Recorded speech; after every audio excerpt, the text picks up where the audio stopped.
یہ واقعہ ایک مغرور شہزادی کا ہے۔ اسے اپنے حسین و جمیل ہونے پر بہت ناز تھا۔ وہ ہر کسی کا مذاق اڑاتی اور کسی کی بھی عزت نہیں کرتی تھی۔ اسے اس کے والدین نے بہت سمجھایا لیکن وہ اپنی حرکتوں سے باز نہ آئی، یہاں تک کہ اس کے والد نے ایک دن ناراض ہو کر یہ قسم اٹھا لی، اب میں اپنی بیٹی کی شادی کسی بھکاری کے ساتھ کروا دوں گا، تب اسے پتا چلے گا کہ اصل میں زندگی کیا ہے۔ باپ نے غصے میں یہ قسم اٹھائی اور ایک بھکاری کے ساتھ اپنی بیٹی کی شادی کروا دی۔ پھر اس کا کیا ہوا آئیے دیکھتے ہیں۔ کسی ملک میں ایک بادشاہ تھا جو سیرت اور صورت کے اعتبار سے بہت نیک تھا۔ اس کی بیوی بھی بہت نیک خاتون تھی۔ ان کی ایک اکلوتی بیٹی تھی۔ اکلوتی بیٹی بہت ہی زیادہ خوبصورت تھی۔ ماں باپ نے اسے بڑے ناز و نعم کے ساتھ پالا تھا۔ زندگی بھر اسے کسی چیز کی کوئی کمی نہ ہوئی۔ ماں باپ کے لاڑ پیار نے شہزادی کو اتنا بگاڑ دیا کہ وہ اپنے سامنے کسی کو خاطر میں نہیں لاتی تھی اور وہ ہر کسی کو حقارت کی نظر سے دیکھتی۔ اپنے حسین و جمیل ہونے پر، شہزادی ہونے پر، مالدار ہونے پر اسے بڑا فخر تھا۔ وہ کسی کے گورے پن کا مذاق اڑاتی، کسی کے کالے پن کا مذاق اڑاتی، کسی کی آنکھ کا، کسی کے ناک کا، کسی کے قد کا، کسی کے کان کا، کسی کے نام کا، یعنی جو بھی اس کے پاس آتا وہ اسے ذلیل کرتی اور اپنی برتری ظاہر کرنے کی کوشش کرتی۔ شہزادی کے والدین نے اسے بہت سمجھانے کی کوشش کی لیکن وہ اپنی حرکتوں سے باز آنے کو تیار نہ تھی۔ وقت گزرتا چلا گیا، یہاں تک کہ جب شہزادی جوان ہو گئی، یعنی وہ شادی کے لائق ہوئی، تو بہت ہی زیادہ خوبصورت اور حسین و جمیل نظر آنے لگی۔ اسے اپنے حسن و جمال پر اور زیادہ فخر ہو گیا۔ شہزادی کے شادی کے لائق ہوتے ہی دور دراز سے اس کی خاطر رشتے آنے شروع ہو گئے، لیکن شہزادی اپنی عادت کے مطابق ہر کسی میں کوئی نہ کوئی نقص اور عیب نکال کر اس سے شادی کرنے سے منع کر دیتی۔ سینکڑوں بادشاہ زادوں کے، دولت مندوں کے رشتے آتے رہے لیکن وہ ہر کسی کا انکار کرتی رہی، یہاں تک کہ اس کی اس حرکت سے اس کے اپنے ماں باپ تنگ آ چکے تھے۔ آخرکار بادشاہ نے ایک دن یہ اعلان کروا دیا، تمام وہ لوگ جو میری بیٹی سے نکاح کرنے کی خواہش رکھتے ہیں فلاں تاریخ کو وہ میرے دربار میں اکٹھا ہو جائیں۔ میری بیٹی ان سب کو دیکھے گی اور دیکھنے کے بعد وہ خود پسند کرے گی کہ وہ کس سے نکاح کرنا چاہتی ہے۔ جب یہ اعلان کر دیا گیا لوگ تیاریاں کرنا شروع کر دیتے ہیں۔ دیکھتے ہی دیکھتے وہ دن بھی قریب آ گیا۔ صبح سے بادشاہ کے دربار میں آنے والوں کی بھیڑ لگ گئی۔ اس دور کے بڑے بڑے بادشاہ زادے، وزیر زادے، بڑے بڑے کاروباری اور سپہ سالار، یعنی جو اپنے آپ میں کوئی نام اور اسٹیٹس رکھتے تھے وہ بادشاہ کے دربار میں جمع ہونے شروع ہو گئے۔ اب پورا دربار لوگوں سے بھرا ہوا تھا۔ آخرکار بادشاہ نے حکم دیا کہ اب ہماری شہزادی کو لایا جائے۔ شہزادی سج سنور کر اپنی خادماؤں کے ساتھ دربار میں آتی ہے اور ایک ایک کر کے وہاں موجود تمام لوگوں کو دیکھنا شروع کر دیتی ہے۔ شہزادی نے اپنی عادت کے مطابق خادماؤں کے سامنے ان تمام آئے ہوئے مہمانوں کا مذاق اڑانا شروع کر دیا۔ وہ پہلے آدمی کے پاس گئی جو بہت زیادہ گورا تھا۔ اسے دیکھتے ہی شہزادی نے کہا، یہ تو بالکل سفید چوہے کی طرح معلوم دیتا ہے۔ یہ کہہ کر شہزادی زور زور سے ہنسنے لگی اور شہزادی کے ہنسنے کی وجہ سے اس کی خادمائیں بھی مسکرانے لگیں۔ بادشاہ کو اس بات پر بڑا غصہ آیا۔ اس کے بعد شہزادی آگے بڑھی۔ جو شہزادہ آگے بیٹھا ہوا تھا اس کی ناک تھوڑی چپٹی تھی۔ اسے دیکھ کر شہزادی نے اپنی خادماؤں سے کہا، ذرا اسے تو دیکھو، ایسا لگتا ہے یہ پہلے سے کہیں سے ناک کٹا کے آیا ہے۔ کیا بتاؤ میں کسی نکٹے کے ساتھ نکاح کر سکتی ہوں؟ یہ کہہ کر وہ زور زور سے ہنسنے لگی۔ اب شہزادی کو ہنستا دیکھ کر خادمائیں بھی ہنسنے لگی۔ وہ آگے بڑھتی ہے۔ آگے جو وزیر زادہ بیٹھا ہوا تھا اس کا رنگ تھوڑا سا پھیکا تھا، یعنی وہ نہ گورا تھا نہ کالا تھا۔ اسے دیکھنے کے بعد شہزادی کہتی ہے، اس کا رنگ تو دیکھو، یہ آخر کون سے درجے میں آتا ہے؟ اس کو گورا کہیں گے کہ اس کو کالا کہیں گے؟ اپنی شکل دیکھا نہیں اور مجھ سے نکاح کرنے کی خواہش لے کر آ گیا۔ یہ کہہ کر شہزادی نے اس کا بھی مذاق اڑایا۔ شہزادی کی خادمائیں بھی اب ہنسنا شروع کر دیتی ہیں۔ اسی طرح سے किसी के कान को लेकर, किसी की आंख को लेकर, किसी के कद को लेकर, किसी के रंग को लेकर, किसी के बाल को लेकर, किसी के बैठने के तरीके को लेकर, किसी के पेट को लेकर, किसी की मूंछों को लेकर, किसी की दाढ़ी को लेकर, वो एक एक करके सबका मजाक उड़ाती रही। जैसे जैसे वो मजाक उड़ाते आगे बढ़ती जा रही थी, वैसे वैसे बादशाह का गुस्सा भी बढ़ता चला जा रहा था और महल के अंदर मौजूद तमाम लोगों को ऐसा महसूस हो रहा था कि बादशाह ने अपनी बेटी की शादी के लिए हमें नहीं बुलाया है, बल्कि हम सबको जलील करने के लिए, हमारा मजाक उड़ाने के लिए बादशाह ने बुलाया है। अब वो देखते देखते आगे बढ़ती जा रही थी। एक शहजादा जो दाढ़ी मूंछ वाला था उसके करीब पहुंची तो ठहर गई और ठहरने के बाद अपनी सहेलियों से मुखातिब होकर कहती है, इसकी शक्ल तो देखो, ये शक्ल से बिल्कुल फकीर मालूम देता है और ये मुझसे निकाह करना चाहता है। अगर ये वाकई शहजादा है तो क्या अपना हाथ मुंह भी नहीं धो सकता? इसके चेहरे पर तो ऐसा लगता है जैसे मकड़ी का जाला लगा हुआ है। ये कहकर उसका मजाक उड़ाती है और जोर जोर से हंसना शुरू कर देती है। अब बादशाह के बर्दाश्त की हद हो चुकी थी। बादशाह गुस्से में अपने तख्त पर खड़ा हो जाता है। उसे गुस्से में देखकर मलिका भी कांप जाती है। बादशाह बड़े दरबार में ऐलान करता है, मेरी बेटी के लायक कोई भी नहीं है। अब सुन लो, मैं भी कसम खाता हूं अपनी बेटी का निकाह अब मैं किसी भिखारी के साथ करवाऊंगा, किसी फकीर के साथ करवाऊंगा। ये किसी बादशाह के साथ, बादशाह ज़ादे के साथ, वजीर के साथ, वजीर ज़ादे के साथ, ये किसी दौलतमंद के साथ, ये किसी कारोबारी के साथ ब्याहने के लायक नहीं है। अब इसका निकाह किसी भिखारी के साथ ही होगा। जब बादशाह ने गुस्से में ये ऐलान किया, शहजादी कांप उठती है। दरबार में मौजूद तमाम लोग आहिस्ता आहिस्ता बादशाह के गुस्से को देखकर दरबार से बाहर निकलना शुरू कर देते हैं। अब तमाम लोग जा चुके थे। बादशाह गुस्से में अपने कमरे में आता है और अपनी मलिका से कहता है, ये सब हमारे लाड़ प्यार का नतीजा है। इसे लोगों से बात करने तक की तमीज नहीं है। ये चार लोगों के दरमियान उठने बैठने के लायक नहीं है। इसने मेरी नाक कटवा दी। इस तरह से गुस्से में बादशाह अपनी बीवी के सामने अपना गुस्सा उतार रहा था। शहजादी अपनी खादिमाओं को लेकर अपने कमरे के अंदर चली गई। थोड़ी देर के बाद एक आवारा गवैया यानी एक भिखारी कहीं से गाता गाता महल के करीब आता है और बादशाह की खिड़की के करीब खड़े होकर वो जोर जोर से गाना शुरू कर देता है। अब बादशाह ने खिड़की से झांक कर देखा, एक आदमी खड़ा था, कपड़े फटे पुराने थे, सर के दाढ़ी के बाल उलझे थे और वो गाना गा गा कर लोगों से भीख मांग रहा था। बादशाह ने फौरन सिपाहियों को हुक्म दिया कि जाओ और जाकर उस भिखारी को बुला कर लाओ। अब बादशाह के सिपाही भागते हुए जाते हैं, उस साइल को अपने साथ लेकर बादशाह के महल में आते हैं। बादशाह कहता है, मैंने तुम्हें गाता हुआ सुना, तुम्हारी आवाज बहुत अच्छी है। रुको, हम शहजादी को बुलाते हैं, हम गाना सुनना चाहते हैं। इसके बाद बादशाह ने हुक्म दिया कि शहजादी को मेरे कमरे में लाया जाए। थोड़ी देर के बाद शहजादी बादशाह के कमरे में थी। अब बादशाह ने उस भिखारी को हुक्म दिया, अब तुम गाना शुरू करो। भिखारी अपनी आवाज में गाना शुरू कर देता है। उसकी आवाज वाकई बहुत खूबसूरत थी, उसका अंदाज भी बहुत खूबसूरत था। बादशाह की बीवी और शहजादी तीनों उसके गाने को सुनते हैं। काफी देर तक वो गाना गाता रहा। इसके बाद बादशाह ने कहा, बस करो, अब तुम थक गए होगे। वाकई तुम्हारी आवाज बहुत खूबसूरत है, तुम्हारा अंदाज भी बहुत बेहतरीन है। अब मैं तुम्हें इस गाने के एवज इनाम देना चाहता हूँ। चूंकि आवाज बहुत अच्छी है, अंदाज बहुत अच्छा है, तो इनाम भी बहुत अच्छा होना चाहिए। और जानते हो, मैं तुम्हें इनाम के तौर पर ऐसा नायाब तोहफा दूंगा जो आज से पहले तुम्हें किसी ने नहीं दिया होगा। वो भिखारी हैरत से बादशाह की तरफ देखता है कि आखिर ये बादशाह मुझे क्या देगा। बादशाह कहता है, मैं इनाम के तौर पर तुम्हारा निकाह अपनी बेटी के साथ करवाता हूँ। क्या बताओ, तुम मेरी बेटी को कबूल करोगे? जब भिखारी ने यह सुना तो हैरान रह जाता है। शहजादी कांप जाती है, मलिका भी घबरा जाती है। मलिका कहती है, आप क्या कह रही हैं? बादशाह ने कहा, मैं जो करना चाहता हूँ मुझे कोई नहीं रोक सकता। जाओ, काजी को लेकर आओ, चंद गवाहों को बुला कर लाओ। मैं अपनी बेटी का निकाह इस भिखारी के साथ करना चाहता हूँ। थोड़ी देर के बाद ना चाहते हुए भी काजी को हाजिर कर दिया गया। अब बादशाह ने चंद लोगों की मौजूदगी में उस भिखारी के साथ अपनी शहजादी का निकाह करवा दिया। तमाम लोग ये देखकर बहुत हैरान थे।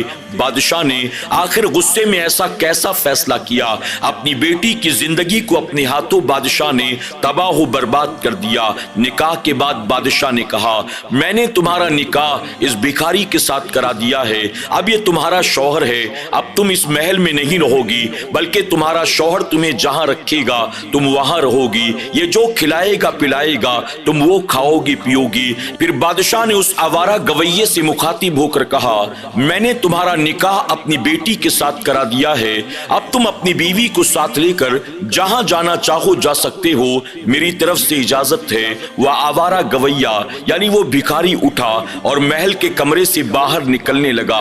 शहजादी अपनी माँ से लिपटकर ज़ारो कतार रोती है और ना चाहते हुए भी मजबूरन अपने शौहर यानी उस भिखारी के पीछे पीछे चल पड़ती है। थोड़ी देर के बाद वो दोनों महल से बाहर निकल चुके थे। सफर करते करते वो दोनों अब उस रियासत से बाहर निकल जाते हैं। शहजादी आज से पहले कभी इतना पैदल नहीं चली थी।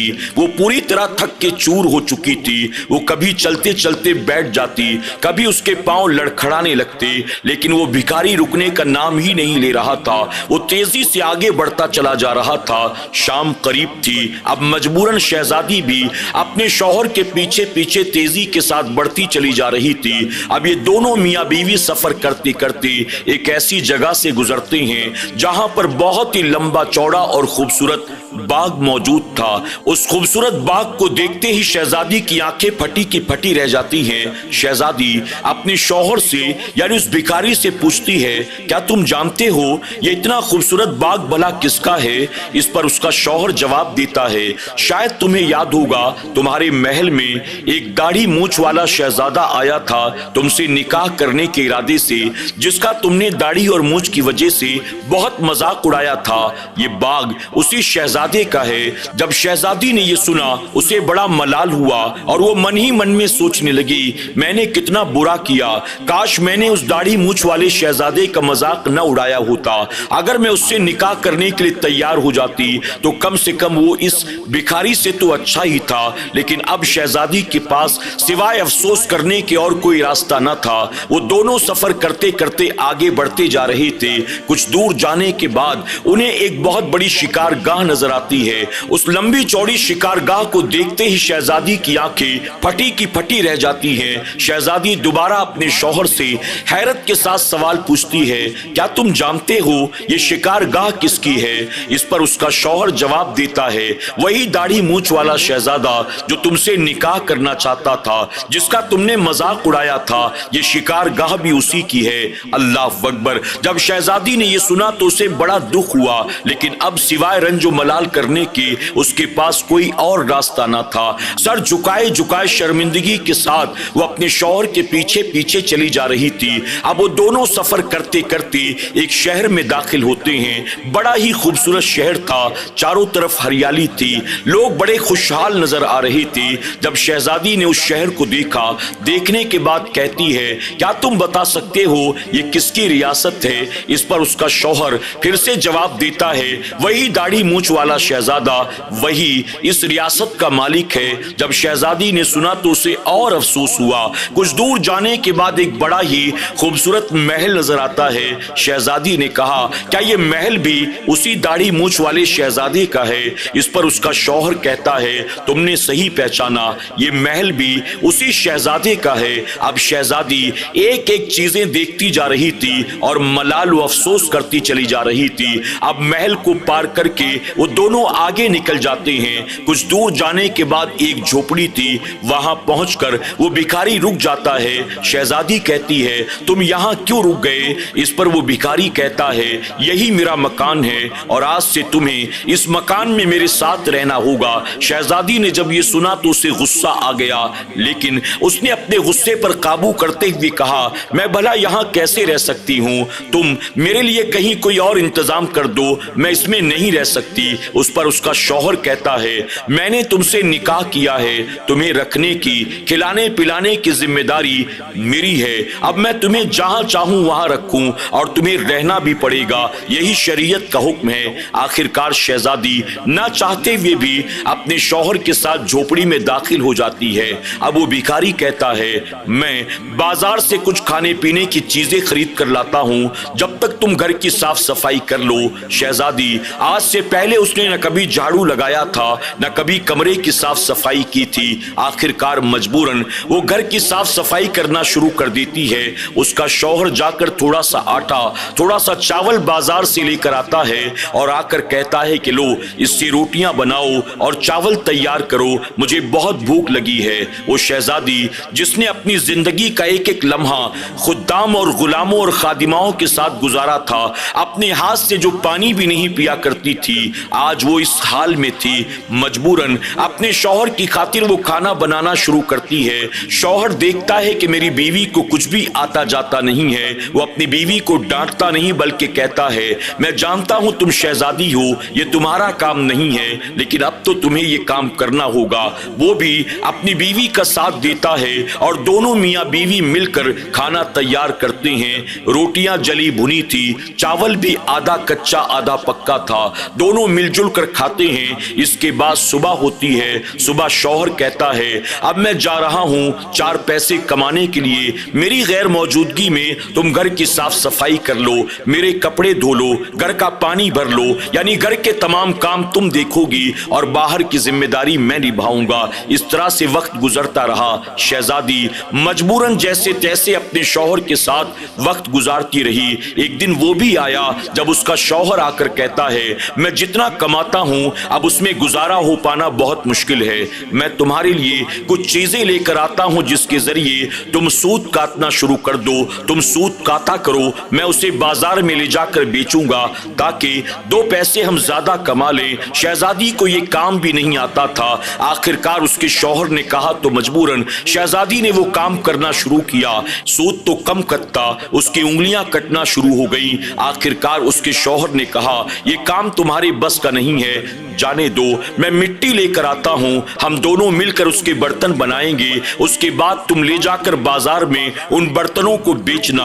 अब वो दोनों मियाँ बीवी मिलकर मिट्टी के बर्तन तैयार करते हैं। फिर बीवी को कहता है, ले जाओ तुम बाजार में बेच कर आओ, तब तक मैं और 4 पैसे कमाने का इंतजाम करता हूँ। शहजादी अपने चेहरे को पूरी तरह से ढांक लेती है और उन मिट्टी के बर्तनों को उठाकर मजबूरन बाजार में ले जाकर खड़ी हो जाती है। वो बाजार में जहां खड़े होकर मिट्टी के बर्तन बेच रही थी, कुछ देर के बाद एक सिपाही का वहां से गुजर होता है। सिपाही ने पैर की ठोकर मारकर वो सारे बर्तन तोड़ दिए और कहा, ऐ लड़की, तुझे तमीज नहीं है, बीच रास्ते में तू बर्तन लेकर खड़ी हो गई, आइंदा बाजार में नजर आई तो तेरी खैर नहीं। ये कहकर उसने उसको वहां से भगा दिया।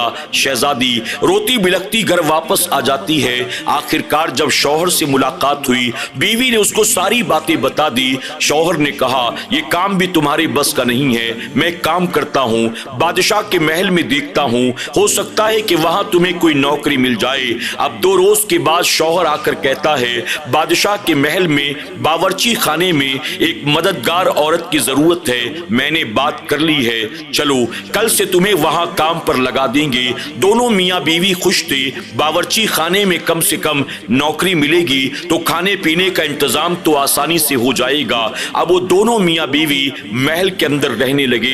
बावर्ची खाने में वो बावर्ची की मदद किया करती थी, यानी कभी सब्जी काट देती, कभी चावल धो देती, कभी आटा गूंद देती। इस तरह से शहजादी अब बावर्ची खाने में काम करने लगी। उसका शौहर भी आता, मुलाकात करता चला जाता। चंद दिनों के बाद महल के अंदर इस बात का शोर होता है कि फला तारीख को महल में एक शादी होने वाली है जिसकी तैयारियां शुरू करनी है। दूर दराज से सैकड़ों की तादाद में मेहमान आने वाले हैं और उन मेहमानों की खातिर बहुत इंतजाम करना होगा। अब शहजादी भी उन सारे इंतजामात का हिस्सा बन जाती है। बावर्ची खाने में अपने कामों में मसरूफ रहती है। आखिरकार देखते देखते वो शादी का दिन भी आ गया। शहजादी सुबह से देख रही थी, मेहमानों के आने का सिलसिला जारी था। एक से एक खूबसूरत बादशाह और बादशाहजादे महल में आ रहे थे। वो उन तमाम लोगों को देख रही थी और اپنے مقدر کو کوس رہی تھی۔ میں بھی شہزادی ہوا کرتی تھی، لیکن میری اپنی حرکتوں نے مجھے کہاں لا کر کھڑا کر دیا۔ آخرکار شادی کا وقت قریب آیا۔ شہزادی نے اجازت طلب کی، میں اپنے گھر جانا چاہتی ہوں۔ باورچی خانے میں موجود باورچی نے تھوڑا سا کھانا باندھ کر شہزادی کے حوالے کر دیا اور کہا، یہ لے جاؤ اور لے جا کر اپنے گھر میں اسے کھا لینا۔ شہزادی تھوڑا سا کھانا اپنے ساتھ کپڑے میں باندھ کر جیسے ہی باورچی خانے سے باہر نکلنا چاہتی تھی، اچانک اس کے سامنے آ کر وہی داڑھی مونچھ والا شہزادہ کھڑا ہو جاتا ہے۔ جیسے ہی شہزادی کی نظر اس پر پڑی، وہ گھبرا جاتی ہے، اس کے ہاتھ سے کھانے کی پوٹلی چھوٹ جاتی ہے اور چاروں طرف وہ کھانا بکھر جاتا ہے۔ شہزادہ فوراً شہزادی کا ہاتھ پکڑتا ہے اور ہاتھ پکڑنے کے بعد کہتا ہے، شاید تم نے مجھے پہچانا نہیں۔ شہزادی گھبرا کر اپنے ہاتھ کو پیچھے کھینچ لیتی ہے اور کہتی ہے، میں نے آپ کو پہچان لیا، مجھ سے غلطی ہوئی، مجھے معاف کر دیں، میں اپنے کیے پر شرمندہ ہوں۔ اس پر شہزادہ دوبارہ شہزادی کے ہاتھ کو پکڑتا ہے اور پکڑ کر کہتا ہے کہ بات ایسے نہیں بنے گی، تمہیں سزا دی جائے گی۔ اس کے بعد شہزادہ اس شہزادی کو گھسیٹتا ہوا بڑے دربار میں لاتا ہے اور درباریوں سے مخاطب ہو کر کہتا ہے، تم سب تو مجھے پہچانتے ہو، میں یہاں کا شہزادہ ہوں اور یہ لڑکی کوئی اور نہیں، یہ فلاں ملک کی شہزادی ہے۔ ان کے والد نے اپنی خوشی اور مرضی سے ان کا نکاح میرے ساتھ کرا دیا ہے۔ اللہ اکبر۔ جب شہزادی نے یہ سنا تو کانپ گئی، میرا تو نکاح کسی بھکاری کے ساتھ ہوا تھا اور بڑے دربار میں وہ بھکاری نظر کیوں نہیں آتا؟ اب شہزادہ مجمع سے مخاطب ہو کر کہتا ہے، چونکہ میرا نکاح وہاں ہوا تھا اور علاوہ چند لوگوں کے اس نکاح کا کوئی گواہ نہ تھا، اس وجہ سے آج میں نے یہ نکاح کی تقریب دوبارہ رکھی ہے تاکہ تم سب اس شادی میں شریک ہو سکو، اور میری بیوی کو خود بھی یہ بات معلوم نہیں ہے کہ اس کا نکاح میرے ساتھ ہوا ہے۔ اس کے والد نے اسے سبق سکھانے کے لیے غصے میں اس کا نکاح کسی بھکاری کے ساتھ کرا دیا تھا، اور میری بیوی کو آج تک یہ بات معلوم نہیں ہے کہ وہ بھکاری کوئی اور نہیں بلکہ میں ہی ہوں۔ اللہ اکبر۔ جب شہزادی نے یہ سنا، اس کی خوشی کی انتہا نہ رہی۔ شہزادی فوراً اپنے شوہر سے لپٹ جاتی ہے۔ اس کے بعد لوگوں کی موجودگی میں ان دونوں کا نکاح کیا جاتا ہے۔ دربار میں اس وقت جتنے لوگ موجود تھے، ان تمام موجود لوگوں میں جب شہزادی نے نظر اٹھا کر دیکھا تو دیکھ کر حیران رہ گئی کہ بادشاہ کی کرسی کے قریب میں اس کے والد کی کرسی لگی ہوئی تھی، یعنی اس کے والد بھی اس وقت محل کے اندر موجود تھے۔ نکاح کیا گیا اور نکاح کے بعد وہ اپنے والد کے پاس جاتی ہے، ان کے سینے سے لگ کر زاروں قطار روتی ہے اور رو رو کر کہتی ہے، ابا حضور، آپ مجھے جو سبق دینا چاہتی تھی، آپ مجھے جو سکھانا چاہتی تھی، آپ کے ساتھ رہ کر میں اس چیز کو نہ سیکھ سکی، پھر آپ نے غصے میں جو فیصلہ کیا، اس غصے میں لیے گئے فیصلے نے مجھے صحیح سبق سیکھنے کا موقع دے دیا۔ اب مجھے اس بات کا احساس ہو گیا، زندگی کیا ہے، دنیا کیا ہے، کسی کو اپنے آپ سے حقیر جاننا، اپنے آپ کو کسی سے بہتر جاننا، یہ کیا ہے؟ مجھ سے بہت بڑی غلطی ہوئی، آپ مجھے معاف کر دیں۔ والد نے اپنی بیٹی کو دعائیں دی اور اس طرح سے ایک مغرور شہزادی جو اپنے آپ کو بہت کچھ سمجھتی تھی اور لوگوں کو خاطر میں نہیں لاتی تھی، اس کا گھمنڈ چکنا چور ہو گیا۔ اللہ تبارک تعالیٰ نے اسے ہدایت عطا کر دی۔ اللہ رب العزت کی بارگاہ میں دعا ہے، میرا کریم ہمیں اور آپ کو بھی ایسی کہانیوں سے سبق حاصل کرنے، زندگی کو قریب سے سمجھنے، اپنے آپ کو سب سے بہتر، سب سے بڑھتر سمجھنے سے بچنے کی توفیق عطا فرمائے۔ اللہ سب پر اپنا فضل و کرم فرمائے، آمین یا رب العالمین۔